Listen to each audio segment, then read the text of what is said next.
Hey everybody, this is Philip with Journey Through the Generations.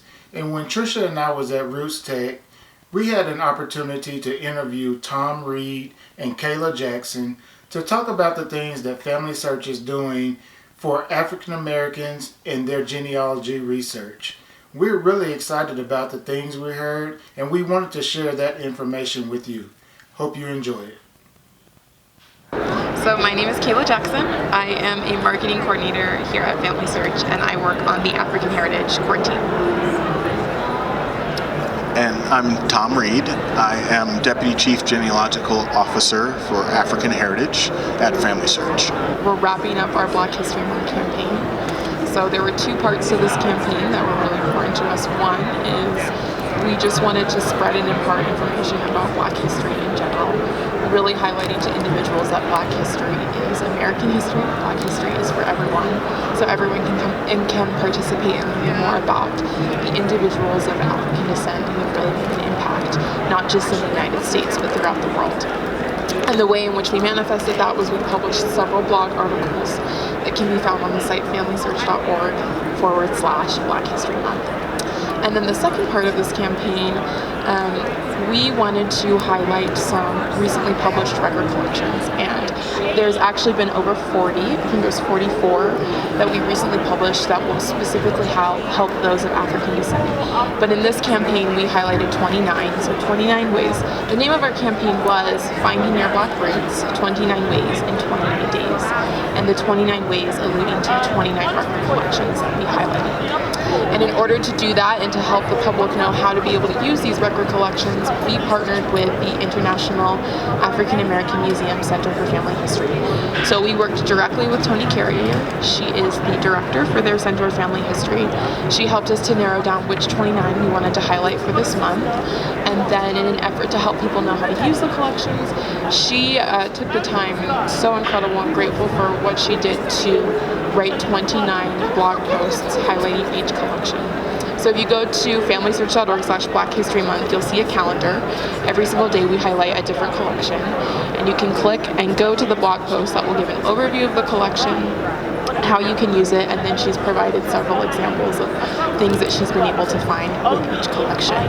So that is our Black History Month campaign. Obviously we're wrapping up, but we're super excited. We've had several people come up to, or a lot of people come talk to us about success stories of being able to find their ancestors in these 29 collections.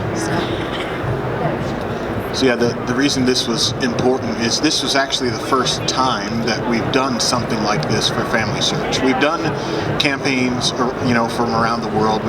Several years ago, we did a big launch around Mexico, but we never did something where we focused every single day about a unique piece of content for a group of people. And so we took Black History Month this year and really did it differently than we've ever done it for Family Search by highlighting all these collections and by working with this partnership and really bringing to light all these records that we have. These records, some of them are recently published, some of them have been on the site for a while, but just aren't very well known when it comes to doing African American genealogy. And we've really made a concerted effort in the last 2 years, well, even going back. Many of you remember the Freedmen's Bureau project from 2015 that ended in 2016, where we were able to bring all those records, nearly 1.8 million names, into the database, making them searchable online. Well, with this Black History Month campaign, just the 29 collections that we featured are actually 3.9 million searchable names that will help you in African American research. So it's actually more than twice the size of the Freedmen's Bureau records. If you add the additional ones beyond the 29, it becomes astronomical almost. And it's part of Family Search's effort to focus on people of African descent. So we've recently I'd say probably 18 months ago, created a team within Family Search that's sponsored by executives that's solely focused on African heritage. And so there's about 13 of us that are working from multiple disciplines within the organization that get together and try and help make a better experience. Steve Rockwood talks about, creating inspiring experiences that bring joy to all God's children. Or our focus of all God's children, or all God's children of African descent anywhere in the world they are. So whether it's on the continent of Africa, whether it's in the diaspora in Brazil, Brazil was the largest importer of enslaved Africans from the continent, whether it's in the Caribbean, whether it's in the United States, whether it's in Europe, Asia, Middle East, we are making an effort to really find records and make them searchable and accessible for people of African descent around the world. And so that's kind of the new big thing. It's not going to be really on huge display here at RootsTech this year because we're just building the foundation for what we feel will be incredible discoveries and incredible experiences in years to come, especially as we work towards working with the International African American Museum in Charleston, South Carolina, in their Center for Family History. So that's kind of where we are today. We'd love questions or anything you want to know. So part of that is people going out different countries looking for information or records. Am I understanding that correctly? So when we talk about and you're making reference to kind of our African oral genealogy project. Okay. So how it works is that we've actually worked with contractors. So these people are working with us. They're people who have local language ability, small businesses that are trying to grow, and they will go into various villages and working with various ethnic groups, get the proper permissions to sit down with the leaders of clans or the leaders of the village and the griots or the rememberers to do interviews. Average interviews are about 4 hours they spend with an individual. They'll go and kind of do the initial interview. They'll ask them things about not just about their family line, but tell us about the history of your people. How did your people get here? And usually that takes people back to the first ancestor. And from that first ancestor, they're able to name all down the line, sometimes 13, 21, 42 generations. I mean, it is amazing what they have in their heads. And so our contractors then write all that down. They record it, audio. They take photos of everyone who they interview, and then they write it down and put it into a database. They actually use a records manager like Roots Magic to put it all together kind of in lineage linked groups, and then they submit that database to us here at Family Search. So right now on Family Search we have an area called Genealogies. If you search, you can look at genealogies. Just about 15 million records have been published from Ghana from previous years, but we're sitting on about 57 million additional records that haven't been published yet. We're still working on how to make that a better accessible experience for people of African descent to be able to go in and say, hey, I know where my ancestral village is. Yes, I've moved from Nigeria to the United States now, but I know exactly in Lagos where my family came from. And if you guys have been there, I'd love to see the records of the people and get my generations and put them in my own family tree. We're still working on that process, and we're still a few years out from being able to deliver that kind of experience. But that's kind of how it works now.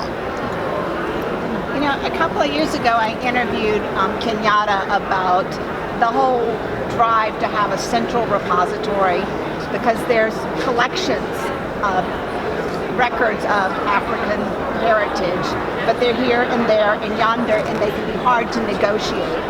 And that was before the IAA came on board.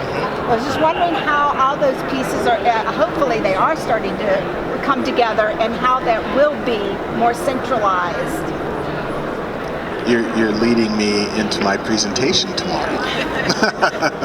So at Family Search, we've made an effort to collaborate with various entities and institutions that have records for enslaved individuals. And we're calling that, actually, because of Kayla's work, we've discovered the name that works is Reclaiming Our African Roots, otherwise known as ROAR. I'll be talking about that initiative in particular, some of the partners that we're working with and the efforts to centralize those kind of record collections. It's something that's going to take quite a long time, and so we're still really in the infancy of formalizing relationships, but we need help. We need people out there who know where these records are, who know the institutions or the individuals we need to talk to, so that we can all pull them into one central location. Because it would make it so much easier to have them all in one place. Yeah, and then the flip side, the need I see is those that are trying to tell stories, and we're trying to encourage them to tell honest stories. And they may find a slave owner ancestor, and they don't know how to tell the story accurately. They don't know what to do with the records that they find. So I see a great need too for teaching people how to respond to that. It's, you know, a discovery no one wants to make, but it happens all the time. Right, and one of the things that's on the horizon, family searchers realize that there's a lot of non-kin relationships that are very important to highlight. So things like, you know, in military records, right? You need to know, you might be able to discover your own ancestor who was in a specific regiment by knowing the leader of that regiment. And so by searching the leader of that regiment, who may be very well documented, you may be able to find an individual that was in that regiment that may be your own family member. That applies particularly with slaveholder and enslaved relationships. And so we're looking at how do we handle that within family tree? How do we designate if someone was a slaveholder, who the enslaved people were on their plantation, or how they're connected in some way. I won't say related, but how they're connected in some way. And that may be pivotal in helping people do slave ancestral research, is having that documented within the family tree structure. So we're looking at possible ways on how to do that. We don't have answers right now. It's not a new feature we're ready to release, but it's something that we're conscious of and know that we need to do to help the genealogical community be able to make those connections. I wanted to follow up on this idea of centralization and also of partnerships. So this week I was at a meeting, and the founder and CEO of it's the African American Cultural Center. It's in Virginia Beach. I'm from Norfolk, Virginia. Okay. And what they're hoping, they're still in the baby stages of this center, but they want it to be more of for Virginia. And with Virginia, I know we're talking about South Carolina being a really important place for so much of the African American community, but Virginia is the root of everyone's community. That's right. And I was thinking, what I really would like to see, and I'd love to be part of helping facilitate in any possible way, is a partnership with Family Search, with the African American Cultural Center. And I think this is a good time because with the new temple coming to Richmond, Yes. I think having a central place in Virginia, a way to have some sort of partnership between the new temple in Virginia, the African American Cultural Center. You're already building these relationships with like the International African American Museum. How can we help facilitate a partnership, especially keeping in mind that we have Hampton University, we have a lot of historically African American colleges and universities in Virginia. It's the port of so many Africans coming up the James River. It'd be a great thing to see, and I'd love to help facilitate that. So how can we work on that? Hand me a card. It's really simple. What you're talking about is exactly what we're trying to do. So we just need to know who the players are, who has like interest that we do, who wants to preserve this history, who wants to gather it and help it and make it more accessible.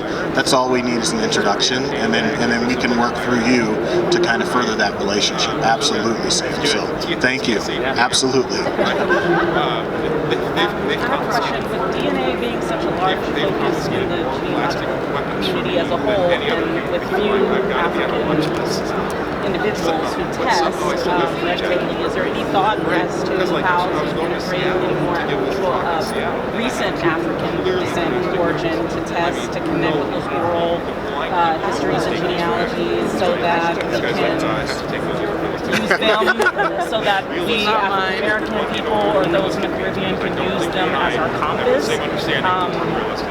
to connect? Absolutely, yeah. I think you bring up a good point, is that we need those who have recently left the continent to be testers and those who take DNA. And there is an effort.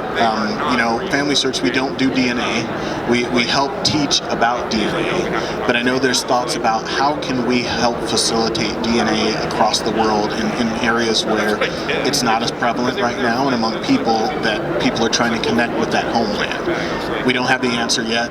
but I know that's on the top of our executives' minds of, is there a way that we can help facilitate or help the industry, support the industry in more DNA testing, making these tests more accessible? I mean, things like, as we go do these interviews, is there a way that these individuals could be tested, right? Things like that. Now, there's a lot of legal ramifications and privacy and things like that, so we're not sure where that's going to go, but absolutely we're looking at opportunities like that so that we can incorporate DNA into these discoveries, very much so. And I know 23andMe at one point had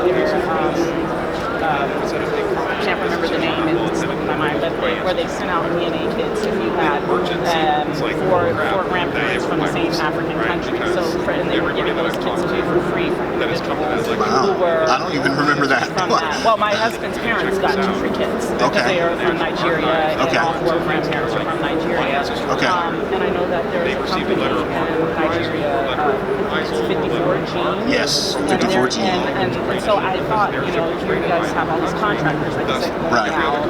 How can we connect them? And then I call it the trifecta. Right. Oral history, DNA, record collection. Absolutely. So how can we get all 3 of those together? Right. The more that we know and the more people that are helping to facilitate that, it's going to happen. It's just a matter of time. Unfortunately, but then we also, we heard time is not on our side. We have too many people that are passing away with this information. But you're right, all 3 are so critical to making that link and helping people to connect that we've got to figure out a way to work together. So the more referrals you can make, if you have folks at 54G, and I know we've looked at them before, again, we as a nonprofit and kind of more on the archival and access side haven't really delved into new partnerships with genealogy, with genetic genealogies, but that's going to be a part of what we do in the future for sure. Or anything like that. So just to go back to the rememberers. Yeah, they were merchants and they used to do they pass that down in their village so there will always be a rememberer, or is there a dead end? The question was about, those who remember in the village and who have that information. One of the issues that's happening is they aren't having the opportunity to pass it down because you have younger folks who are leaving the villages to go to cities and better opportunities. And so you have, the average life expectancy, especially in West Africa, is between 55 and 60 years. And some of these griots that we're reaching out to are 85 years old and haven't passed it down to anybody else in the village. They're the only ones that know. And so it's critical that we get there. And we've heard time and time again, and this is not, it's real. We've gone and we've collected and we've gone back to present on paper those records, and the person we took the interview has died the next day. Right? I mean, it happens. But we were fortunate to capture it before they passed.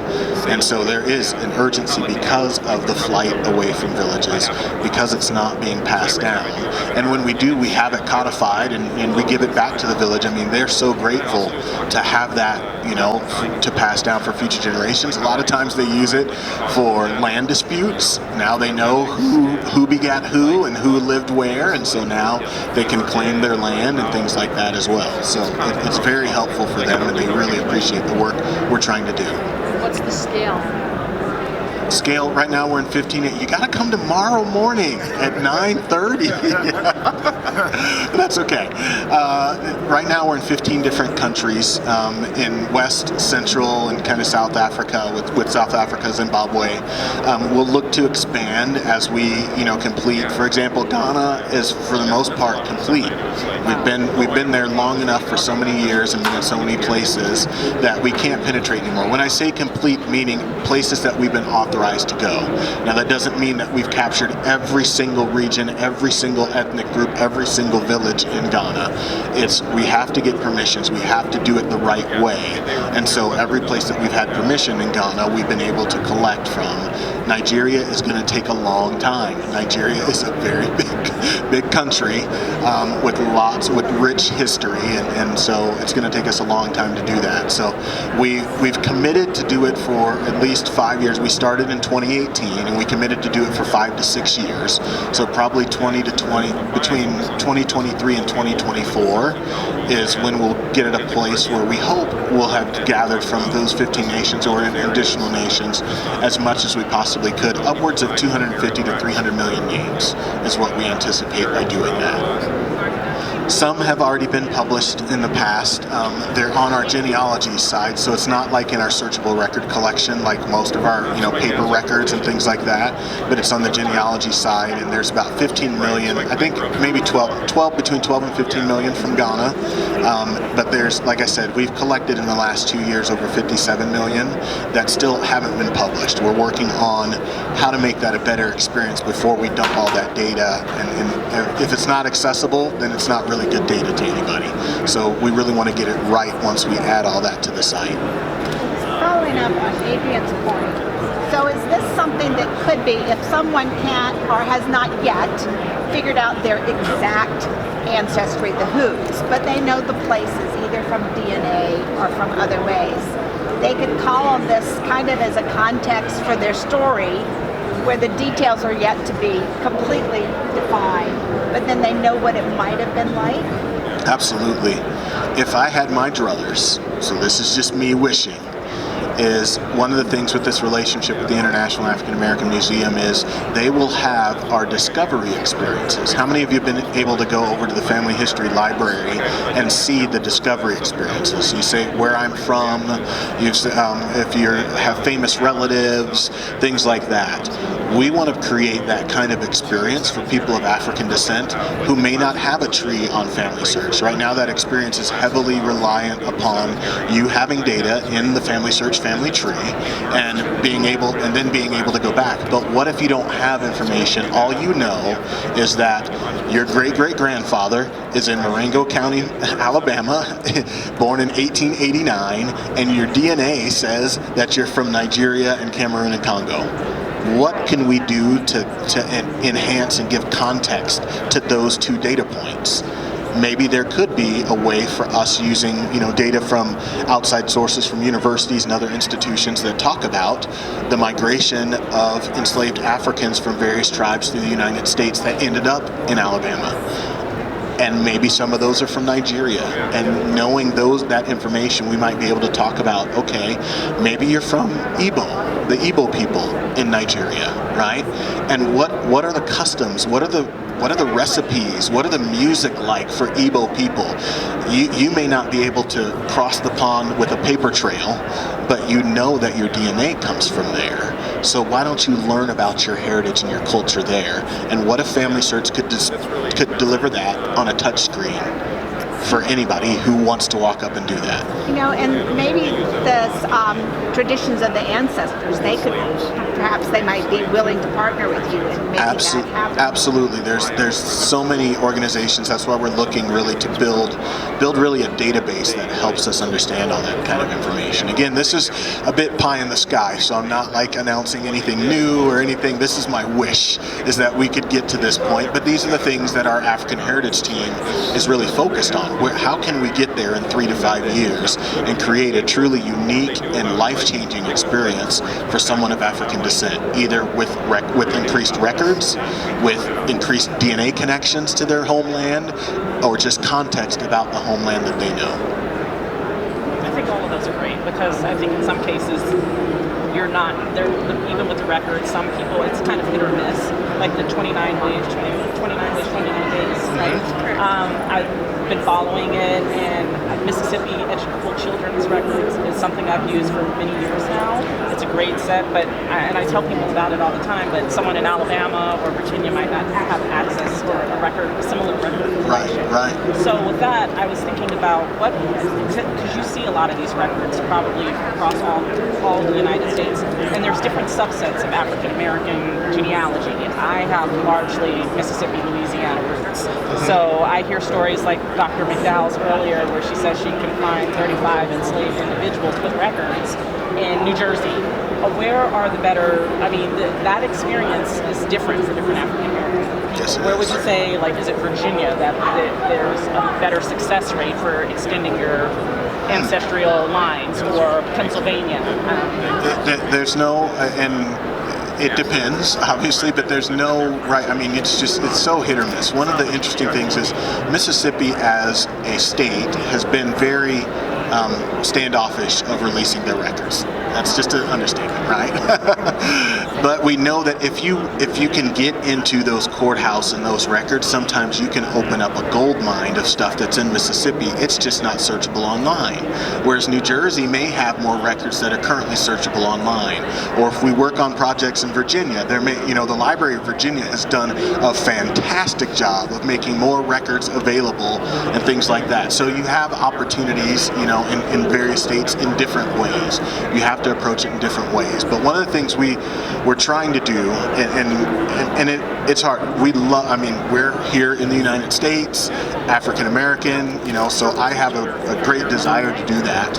And we're trying to fill in the gaps, but it's getting harder and harder to get big record collections. You really have to go to small places and get small things, and that's going to take time. And Family Search is working on some technologies to accelerate the publication of smaller record collections in various localities. That you'll hear about that in the next 2 to 3 years for sure. But what our African Heritage team is really doing, what's been underserved is the Afro-Brazilian population. We know there are hundreds and thousands and millions of church records where enslaved Africans, once they were disembarked, were baptized into the Catholic Church, and those records exist in Brazil and they're readily accessible. We just haven't put our time and energy to help people with those.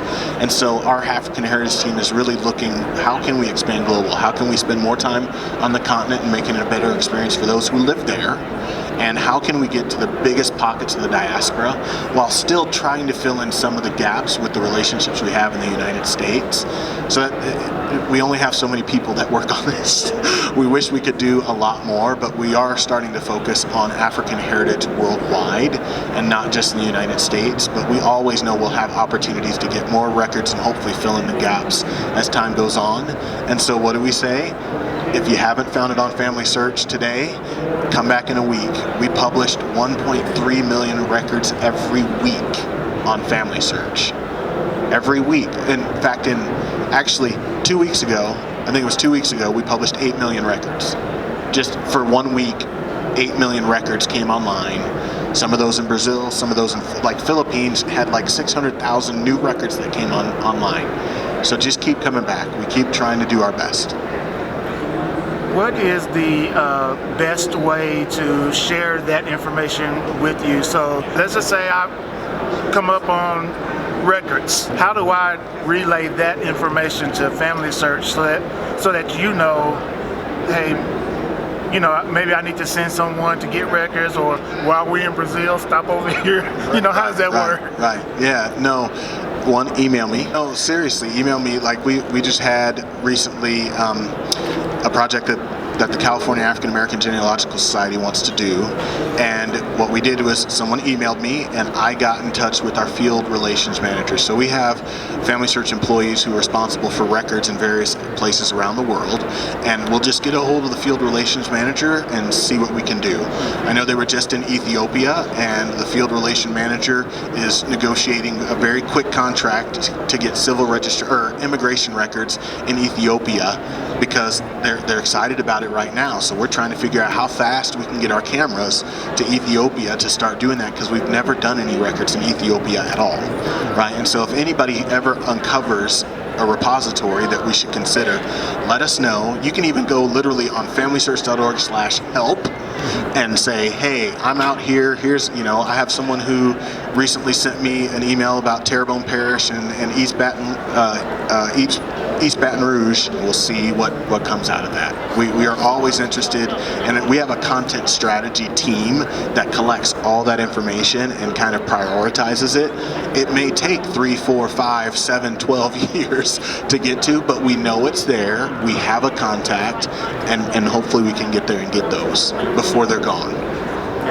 I'm president of Genia Bloggers, and one of the things we do is provide bloggers with prompts, things that they can blog about. So that would be great. Next, maybe January, we could get it set up so your Black History posts and stuff would come onto our Facebook group or somewhere, We'd love that. and then all the bloggers would see that and give them content, and also the 29 ways. That would be great. And one thing you can speak about is the new guide. So one thing that we've also just recently published, what was it, 2 days ago? Monday. Yeah, on Monday. We really want to help people break down these barriers and stereotypes that family history isn't for Black people. And so one of the things that we created was a 10 steps to reclaiming your African roots. So getting started guide for African American genealogy. We have the link. It's not an easy one to say. So bit.ly Okay. AFAMGENGUIDE AFAMGen Guide. Yeah, so it gives 10 basic steps, just brief overview, and then it will have links to additional resources. And actually, 2 days ago, we had a webinar going over the guide, and unfortunately it did not record, but we are going to record another one. So we will re-record That's it. technical difficulties. It was live. It was great live. It was good. If you were live, it was great. Just didn't record. So that will be available, and then to supplement, we have this guide. Yeah. So go ahead, please share the guide with other folks. Give us feedback on the guide. Oh, absolutely. You know, if there's Please. things you feel that are missing or steps that, you know, just don't make sense. We did try and collaborate with those outside. It wasn't just created by us. We had several folks that reviewed it and gave us feedback on it. And it's really a basic thing, but it's finally a document that we can give to someone who's just starting out to be like, okay, where do I start? You don't start by going to Ancestry.com. You don't, because you don't know where you're going and all that kind of stuff. You start by writing some things down, things that you know, organizing your stuff before you start looking online. So there you have it. We're really excited about the things that they are doing over there at Family Search. We hope you enjoyed it, you learned a little bit from it, and we hope that you could take the information that they shared and it'll help you as you start researching your family and going through the journey, through the generations. Talk to you guys later. Have a good one.